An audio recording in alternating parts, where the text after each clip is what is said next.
Hello students, welcome to LRNR classes. আমি মৃন্ময় কোলে। আজকের ক্লাসে আমরা আলোচনা করতে চলেছি ওয়েস্ট বেঙ্গল বোর্ডের ক্লাস 10-এর ভূগোলের পঞ্চম অধ্যায় থেকে যে আলোচনা করেছিলাম ভারতের ভূগোল, সেই ভারতের ভূগোলের উপকূলীয় সমভূমি অঞ্চল এই নিয়ে আমরা আলোচনা করব। তাহলে কি বললাম, ভারতের ভূগোলের উপকূলীয় সমভূমি অঞ্চল যে পার্টটা আছে সেই পার্টটা আমরা আলোচনা করব। আগের ক্লাসগুলোতে আমরা ভারতের পার্বত্য অঞ্চল, ভারতের সমভূমি অঞ্চল, মরু অঞ্চল এবং দাক্ষিণাত্যের মালভূমি অঞ্চল এই সমস্ত ভূপ্রকৃতি আলোচনা করেছিলাম। তাহলে আজকে আমরা আলোচনা করব উপকূলীয় সমভূমি অঞ্চল এবং এই অঞ্চলের ভূপ্রকৃতি নিয়ে আলোচনা করব। তাহলে উপকূলীয় সমভূমি অঞ্চল এর অবস্থানটা প্রথমে আমরা জানব। ম্যাপের দিকে তাকাও। যে অঞ্চলে সমুদ্র তীরবর্তী অঞ্চল, ভারতের যে অঞ্চলগুলি রয়েছে সেইখানেই উপকূলীয় সমভূমি অঞ্চল গড়ে উঠেছে। উপকূলীয় সমভূমি নাম থেকেই বোঝা যাচ্ছে যে উপকূল বা উপকূলের তীরবর্তী অঞ্চলগুলোতে, উপকূলের আশপাশের অঞ্চলগুলোতেই বা পাশাপাশি অঞ্চলগুলোতেই কিন্তু এই উপকূলীয় সমভূমি অঞ্চল গড়ে উঠবে। এবার আমরা অবস্থানটা দেখে নিই। দেখো, গুজরাটের কচ্ছ থেকে কন্যাকুমারিকা অন্তরীপ পশ্চিম উপকূলীয় সমভূমি। গুজরাটের কচ্ছ থেকে কন্যাকুমারিকা অন্তরীপ পর্যন্ত পশ্চিম উপকূলীয় সমভূমি গড়ে উঠেছে। আর ভারতের পূর্ব দিকে পূর্ব উপকূলীয় সমভূমি, এখানে সুবর্ণরেখা নদীর মোহনা থেকে কন্যাকুমারিকা পর্যন্ত কিন্তু পূর্ব উপকূলীয় সমভূমি অঞ্চল গড়ে উঠেছে। তাহলে বোঝা গেল কচ্ছ থেকে কন্যাকুমারিকা পর্যন্ত, আর এখানে পশ্চিমবঙ্গের শেষ সীমানা থেকে একদম কন্যাকুমারিকা পর্যন্ত পূর্ব উপকূলীয় সমভূমি গড়ে উঠেছে।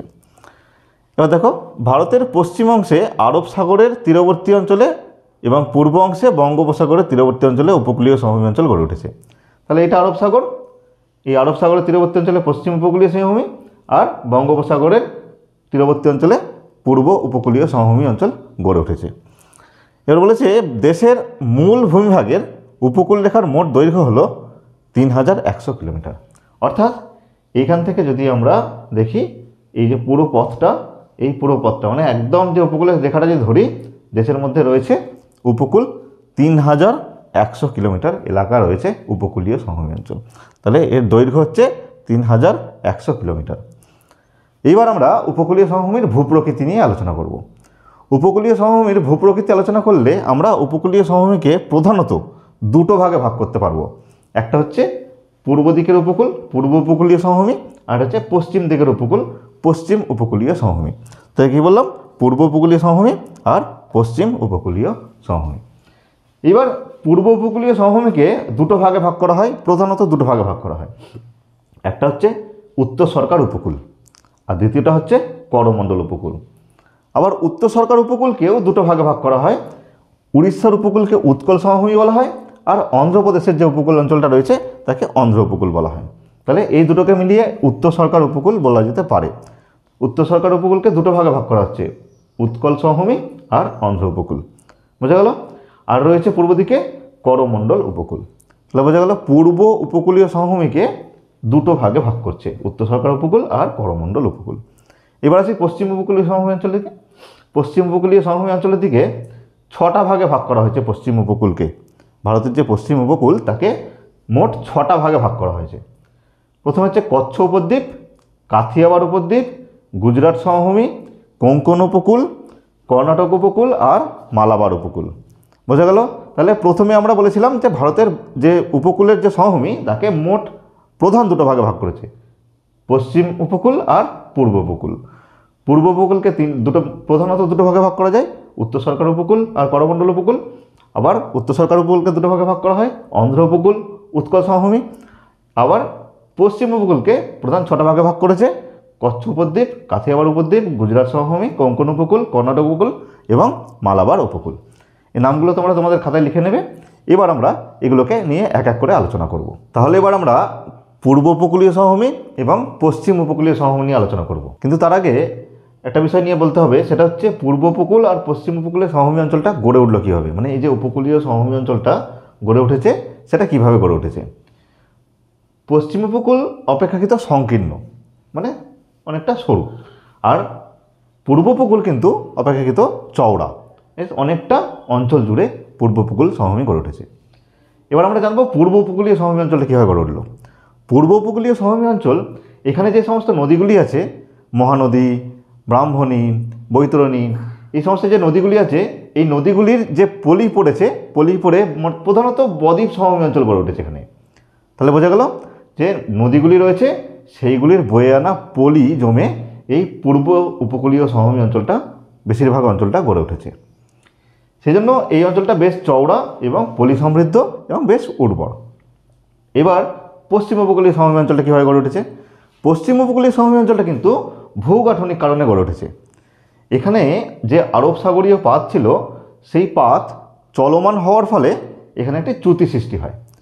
চ্যুতি সৃষ্টি হওয়ার ফলে এইখানে এই অঞ্চলটা কিন্তু কিছুটা বসে যায় এবং বসে গিয়ে সেখানে নুড়ি, কাঁকড় ইত্যাদি জমে গিয়ে এই উপকূলীয় সমভূমি অঞ্চলটা গড়ে উঠেছে। আবার বলছি, এদিকে রয়েছে পশ্চিমঘাট পর্বত। পশ্চিমঘাট পর্বতের ঠিক পশ্চিম দিকে পশ্চিম উপকূলীয় সমভূমি গড়ে উঠেছে। তার পশ্চিমে মানে এই অঞ্চলটাতে ছিল আরব সাগরীয় পাত। এই আরব সাগরীয় পাত চলমান হওয়ার কারণে এইখানে একটা চ্যুতির সৃষ্টি হয়। চ্যুতি সৃষ্টি হলে এই অঞ্চলটা, পুরো সমস্ত অঞ্চলটা বসে যায়। বসে যাওয়ার ফলে এই অঞ্চলে নুড়ি, কাঁকড়, পাথর ইত্যাদি জমে এই অঞ্চলটায় একটা উপকূলীয় সমভূমি গড়ে উঠেছে।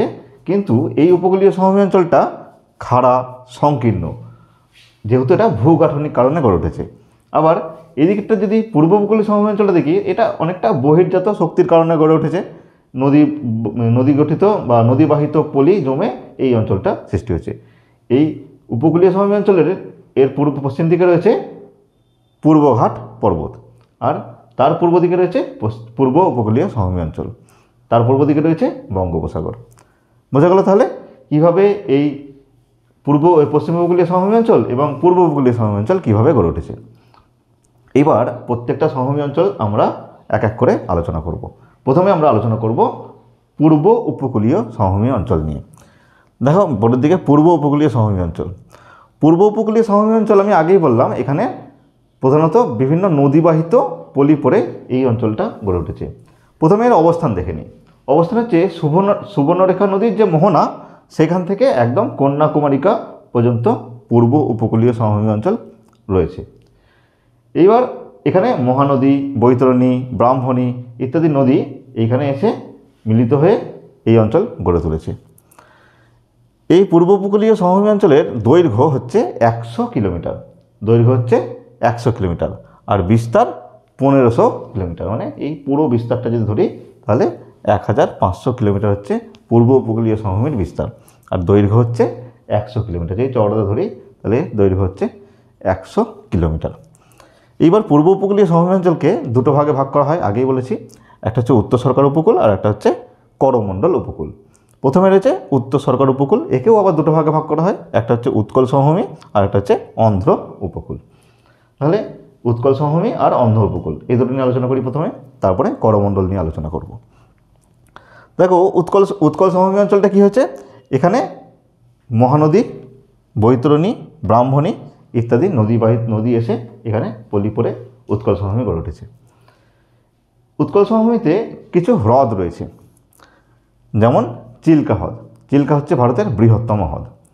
তাহলে বোঝা গেল উৎকল সমভূমির যদি আমরা লিখি পরীক্ষার খাতায়, উৎকল সমভূমির অবস্থান যদি লিখি তাহলে সুবর্ণরেখা নদীর মোহনা থেকে অন্ধ্রপ্রদেশ পর্যন্ত হচ্ছে উৎকল সমভূমি রয়েছে। এবার উৎকল সমভূমির পূর্ব দিকে রয়েছে বঙ্গোপসাগর, পশ্চিম দিকে রয়েছে পূর্বঘাট পর্বতমালা। পুরো উড়িষ্যা জুড়ে এই উৎকল সমভূমি অঞ্চলটা রয়েছে। এখানে যে নদীগুলি রয়েছে, নদীগুলির পলি পড়ে এই অঞ্চলটা গড়ে উঠেছে। এখানকার প্রধান একটি হ্রদ রয়েছে, তার নাম হচ্ছে চিল্কা। এই উৎকল সমভূমি সম্পর্কে এগুলো আমরা লিখতে পারি। এরপরে আমরা অন্ধ্র উপকূল সমভূমি সম্পর্কে লিখব। অন্ধ্র উপকূল সমভূমি সম্পর্কে কী লিখব? এখানে গোদাবরী, কৃষ্ণা ইত্যাদি নদীর পলি পড়ে এই অন্ধ্র উপকূলের যে সমভূমি অঞ্চল সেটা গড়ে উঠেছে। গোদাবরী এবং কৃষ্ণা এর অবস্থান যদি লিখি তাহলে কি লিখব? অন্ধ্রপ্রদেশ উড়িষ্যার সীমানা থেকে অন্ধ্রপ্রদেশ রয়েছে বা অন্ধ্রপ্রদেশ রাজ্যে এই অন্ধ্র উপকূল গড়ে উঠেছে। তাহলে বলতে পারি অন্ধ্রপ্রদেশ রাজ্যের উপকূলবর্তী অঞ্চল জুড়ে অন্ধ্র উপকূল গড়ে উঠেছে।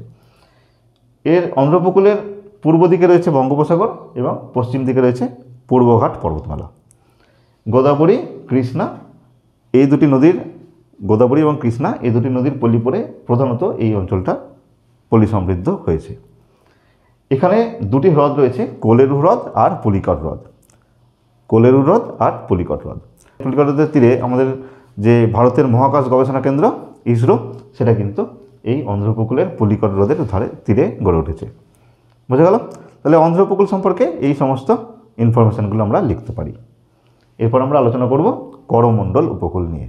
তাহলে করমণ্ডল উপকূল সম্পর্কে বলতে হলে প্রথমে আমরা করমণ্ডল উপকূলের অবস্থানটা জেনে নিই। ম্যাপের দিকে দেখো, করমণ্ডল উপকূলের অবস্থানটা হচ্ছে এই যে কৃষ্ণা নদীর বদ্বীপ সমভূমি অঞ্চল থেকে কন্যাকুমারিকা পর্যন্ত। ম্যাপের দিকে তাকিয়ে দেখো, কৃষ্ণা নদীর বদ্বীপ সমভূমি অঞ্চল থেকে কন্যাকুমারিকা পর্যন্ত হচ্ছে করমণ্ডল উপকূল। আমরা সকলেই জানি এই অঞ্চলে রয়েছে তামিলনাড়ু রাজ্য, তাহলে এটা তামিলনাড়ু উপকূলও বলা যেতে পারে। তাহলে তামিলনাড়ু উপকূল বা করমণ্ডল উপকূল। এবার এই করমণ্ডল উপকূলটা গড়ে উঠেছে কি কাবেরী বা তার যে উপনদীগুলি রয়েছে তার সঙ্গে, যে কাবেরী বা তার যে উপনদী রয়েছে তাদের বয়ে আনা পলি থেকে বদ্বীপ সমভূমি অঞ্চলটা গড়ে উঠেছে। তাহলে যে করমণ্ডল উপকূলটা গড়ে উঠেছে কি বললাম, যে কাবেরী নদী বা তার উপনদীর সাথে বাহিত পলি, বালি, কাঁকড় ইত্যাদি নিয়ে করমণ্ডল বা তামিলনাড়ু উপকূলটা গড়ে উঠেছে। এবার আমরা জানি যে এই অঞ্চলে বছরে দুবার বৃষ্টিপাত হয়। বছরে দুবার বৃষ্টিপাত হয় করমণ্ডল উপকূলের থাঞ্জাভুর বলে একটা জেলা আছে, স্পেসিফিক্যালি ওইখানে বেশি বৃষ্টিপাতটা হয়। আমরা জানি যে করমণ্ডল উপকূলে বছরে দুবার বৃষ্টিপাত হয়, কিন্তু স্পেসিফিক্যালি করমণ্ডল উপকূলের যে থাঞ্জাভুর বলে যে জেলাটা রয়েছে সেই জেলাতে কিন্তু করমণ্ডল উপকূলের বৃষ্টিপাতটা হয়ে থাকে। কি বললাম, মনে রাখবে, থাঞ্জাভুর।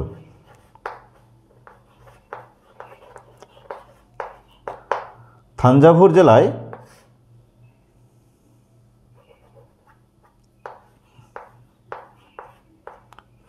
জেলায় কিন্তু এই বছরে দুবার বৃষ্টিপাতটা হয়ে থাকে। এখানে যে পলি সেটা কিন্তু খুবই উর্বর এবং শস্য উৎপাদনের জন্য এই অঞ্চলের যে মাটি সেটা কিন্তু খুব উন্নত, সেই জন্য এখানে বেশি ফসল ফলে বলে এই জায়গাকে বলা হয় দক্ষিণ ভারতের শস্য ভাণ্ডার। কী বললাম, এই যে অঞ্চলটা করমণ্ডল উপকূল একে বলা হয় দক্ষিণ ভারতের শস্য ভাণ্ডার। লিখে রাখবে, দক্ষিণ ভারতের শস্য ভাণ্ডার কাকে বলে? করমণ্ডল উপকূলকে। লিখে দিলাম, দক্ষিণ ভারতের শস্য ভাণ্ডার।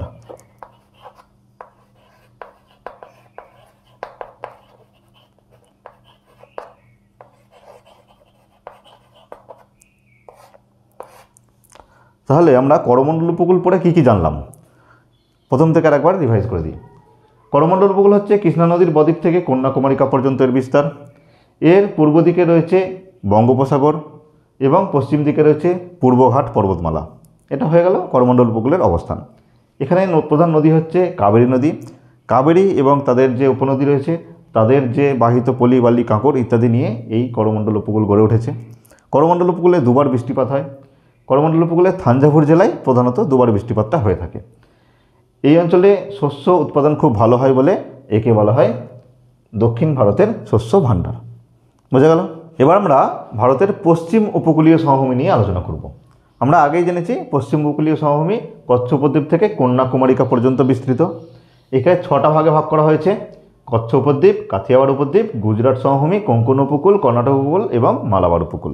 তাহলে প্রথমে আমরা জেনে নেব যে পশ্চিম উপকূলীয় সমভূমির বিস্তার হচ্ছে 10 থেকে 80 কিলোমিটার। আমি প্রথমেই বলেছিলাম যে পূর্ব উপকূল যতটা বিস্তীর্ণ বা যতটা বিস্তার বেশি, পশ্চিম উপকূল কিন্তু সেই অপেক্ষা বিস্তৃত নয়। এটা কিন্তু অনেকটা সংকীর্ণ উপকূল। পশ্চিম উপকূলের পূর্ব দিকে রয়েছে পশ্চিমঘাট পর্বতমালা এবং পশ্চিম দিকে রয়েছে আরব সাগর। এইবার এর দৈর্ঘ্য হচ্ছে 1600 কিলোমিটার। যদি কচ্ছ উপদ্বীপ থেকে একদম কন্যাকুমারিকা পর্যন্ত ধরি তাহলে এই পশ্চিম উপকূলের দৈর্ঘ্য হবে 1600 কিলোমিটার। ঠিক আছে, এবার একে যে প্রধান 6টা ভাগে ভাগ করেছি সেগুলো এক এক করে আলোচনা করব। প্রথমে আলোচনা করব কচ্ছ উপদ্বীপ। কচ্ছ উপদ্বীপ সম্পর্কে আলোচনা করব। এই যে কচ্ছ, গুজরাটি কথা, কচ্ছ কথার অর্থ হচ্ছে জলাময় দেশ। এখানে হচ্ছে নিম্নভূমি রয়েছে বা রান অঞ্চল রয়েছে। কচ্ছ কথার অর্থ হচ্ছে কি বললাম, জলাময় দেশ। এবার এখানে রান অঞ্চল গড়ে উঠেছে, নিচু জলাভূমিগুলি গড়ে উঠেছে।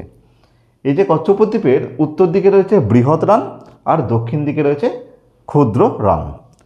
এই যে কচ্ছ উপদ্বীপ বললাম, কি বললাম, উত্তর দিকে রয়েছে বৃহৎ রান আর দক্ষিণ দিকে রয়েছে ক্ষুদ্র রান। কচ্ছ উপদ্বীপে এই যে জলাময় দেশ, নিচু ভূমি, তার মধ্যেও কিন্তু কিছু উচ্চভূমি রয়েছে। তাহলে কি বললাম, কচ্ছ উপদ্বীপের যে নিচু জলাময় দেশ রয়েছে, ভূমি রয়েছে, তার মধ্যেও কিছু উচ্চভূমি রয়েছে। সেই উচ্চভূমিগুলির নাম কি?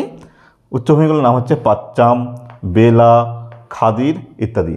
এই নামগুলো তোমরা তোমাদের খাতায় লিখে নাও। কী বললাম দেখো, পাচ্চাম, বেলা, খাদির ইত্যাদি।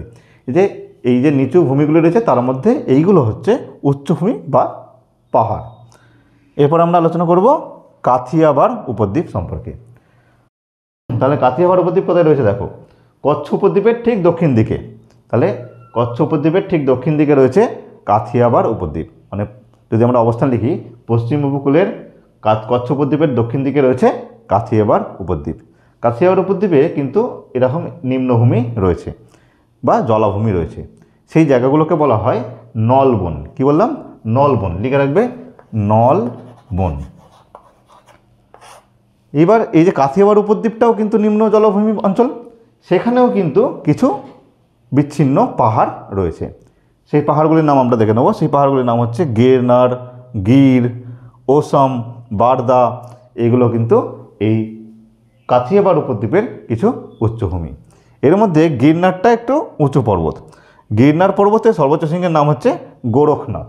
গিরনার পর্বতের সর্বোচ্চ শৃঙ্গের নাম হচ্ছে গোরখনাথ। বোঝা গেল? তাহলে কাথিয়াবার উপদ্বীপ সম্পর্কে যদি আমরা লিখি, বিস্তৃতভাবে লিখতে হলে আমরা প্রথমে বলবো তার অবস্থান।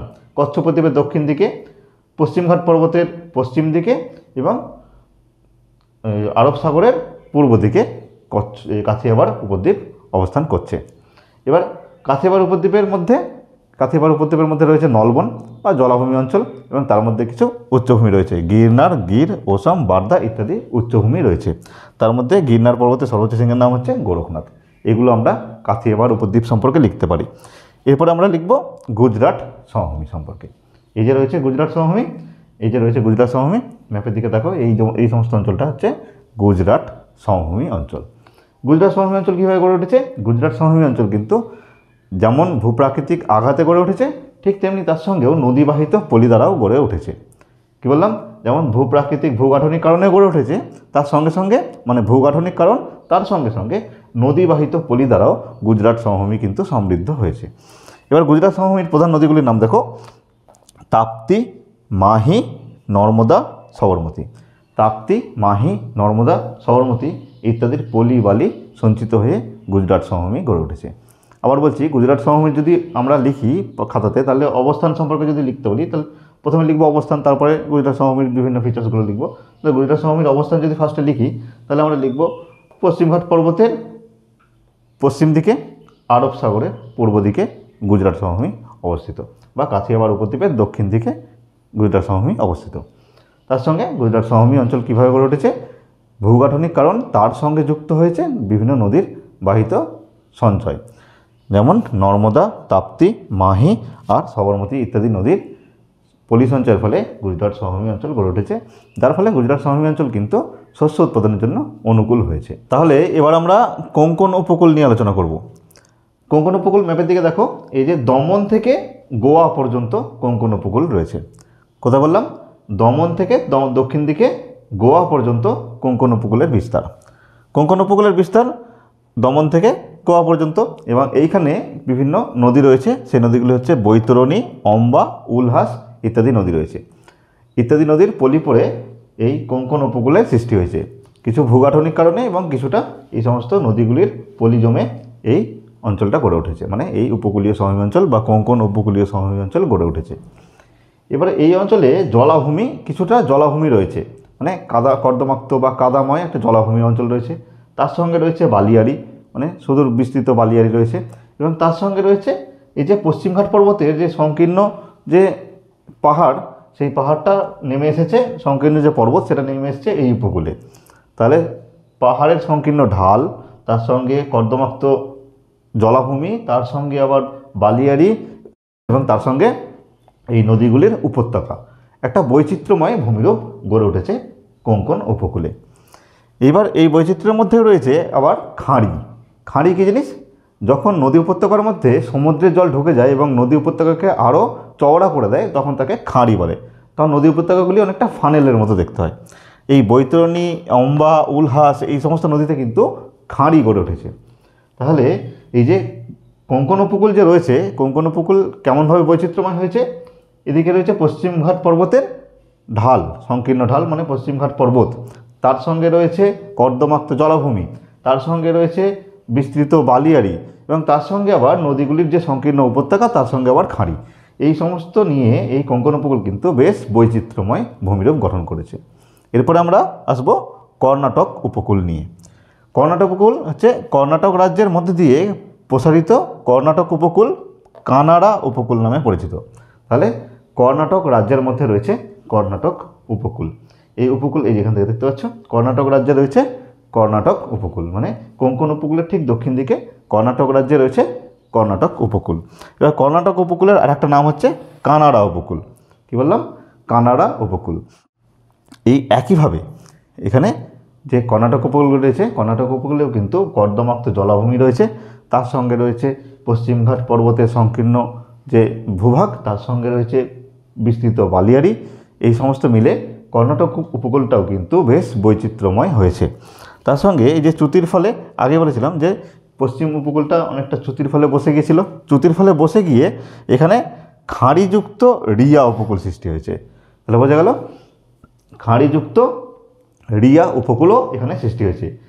প্রায় একই রকম আমরা যদি দেখি যে কোঙ্কণ উপকূল এবং কর্ণাটক উপকূল এদের দুজনকার যে ভূপ্রাকৃতিক বৈচিত্র্য প্রায় একই রকম বা অনেকটা মিল রয়েছে। এখানেও যেমন জলাভূমি, কর্ণাটক উপকূলেও রয়েছে জলাভূমি।